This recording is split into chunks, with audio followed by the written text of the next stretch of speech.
Nanumpa na ang interim officials sa Cagayan de Oro City Water District at tubangan sa mayor sa syudad. Apan mga suspendidong opisyal sa COWD, mibarog nga dili mo kanaog sa pwesto. Ang detalye sa report ni James Paulo Yap.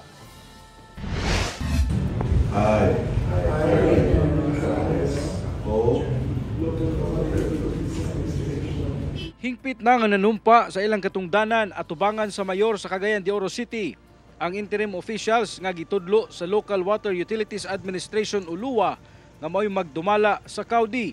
Gipanguluhan kini sa interim general manager nga si Fermin Harales, chairman of the interim board of directors nga si Engineer Antonio Ramirez ug laing tulo ka mga board of directors. Sa unang adlaw sa pwesto ni Harales, nagpakanaog kini og mando ngadto sa mga empleyado sa COWD nga dili na ilhon ang kapasidad sa mga karaang board of directors, ingon man ang kanhi general manager. Gibawal sab ang paghatag og bisan unsang impormasyon may kalabutan sa operasyon sa COWD nga walay pagtugot sa interim officials. Akong ga-try nga maayo ang relasyon sa mga empleyado.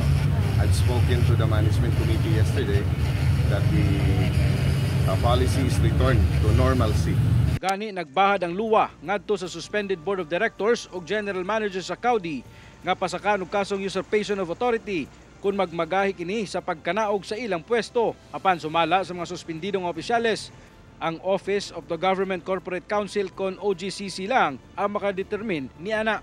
We can still function, we can still do some things nga pwede namong buhaton, pero mao man lagi ka na ang among hangyo, no, nga kanang naa may OGCC nga mo pakanaog kung ang amo bang paggitawag niya, no, nga preventively suspended naa ba sa hanay usab sa balaod. Kay kung dili usab ka na makatarunganon, kanasad nga butang, no, mamahimo man usab ka na nga basihan sa whatever legal action nga gustong buhaton sa affected nga party.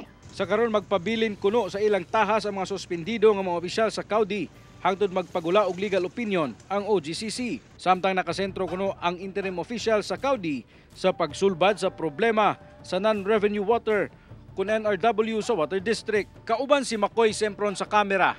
Ako si James Paulo Yap para sa One Mindanao.